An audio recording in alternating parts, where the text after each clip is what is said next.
What's up, everybody, and welcome to the first episode of Explore and Outline Wrestling Corner with James All Day. In this episode, I want to talk about the new Paul Heyman alliance. Now, as you saw at WrestleMania, Paul Heyman turned against Roman Reigns and CM Punk, and is now aligned with Seth Rollins, the new Paul Heyman guy. And as we saw on the Raw after WrestleMania last week, Braun Breaker, who we all known was going to be a Paul Heyman guy at some point because of NXT when we saw Paul Heyman be in Braun Breaker's corner. That was in one episode of NXT.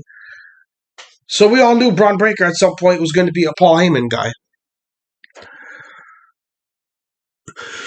I'm sorry.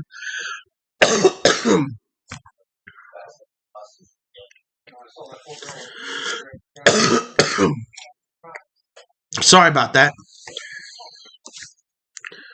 So here I'm going to talk about who can we also see join the Paul Heyman group. If they're going to add any more members, we don't know.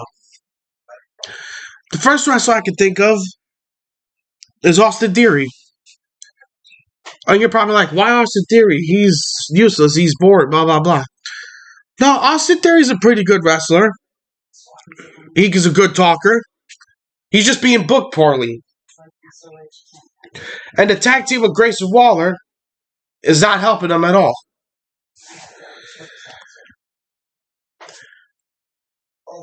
So I thought, what if Austin Theory joined the Heyman Alliance?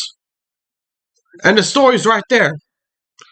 Because as you know, Austin Theory was originally a disciple for Seth Rollins when Seth Rollins was the Monday Night Messiah back in the pandemic era on Monday Night Raw.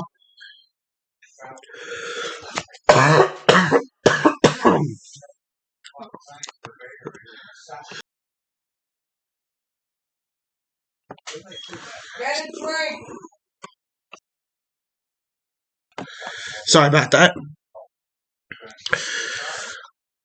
So Austin Theory, yeah, I could see him joining the Heyman Alliance. I think this could help him. Then you probably think about, what about... Sorry about the coughing, I got a cold. You're probably thinking, oh, what about the team with Grayson Waller? Austin Theory can do a storyline.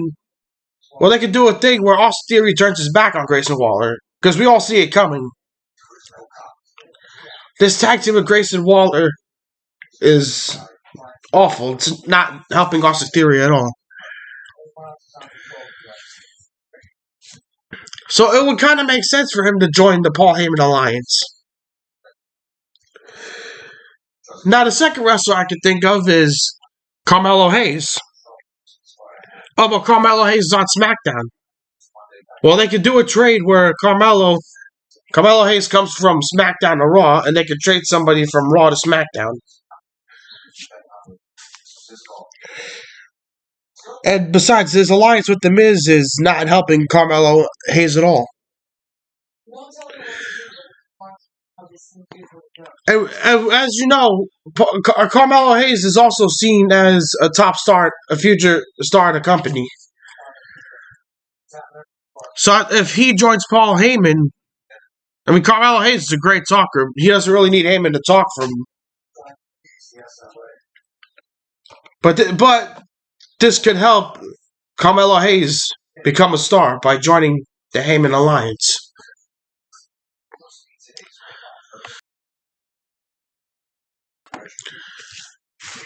Now, wrestler number 3. If they were to add a female to the group, I know a lot of people say Becky Lynch after she just turned heel last week. I think Becky Lynch is better off on her own. What if they added Zoe Stark to the group? Oh, but what about Zoe Stark's tag team with Shayna Baszler? That tag team was dead on arrival. And Zoe Stark is another one who is seen as a big star in the company. She's a great wrestler, but she is awful at cutting a promo. And I thought, oh, maybe if she joins the Paul Heyman group, Paul Heyman could be her manager, be her mouthpiece, That'll be a great alliance too of Heyman and Stark. Paul Heyman and Zoe Stark. That could actually benefit Zoe Stark a lot. Paul Heyman in her corner. You got to start right there. So those are the 3 wrestlers I see joining the Paul Heyman group, Paul Heyman Alliance. If you have any other members, leave them in the comments, and I'll see you guys all next time. Peace.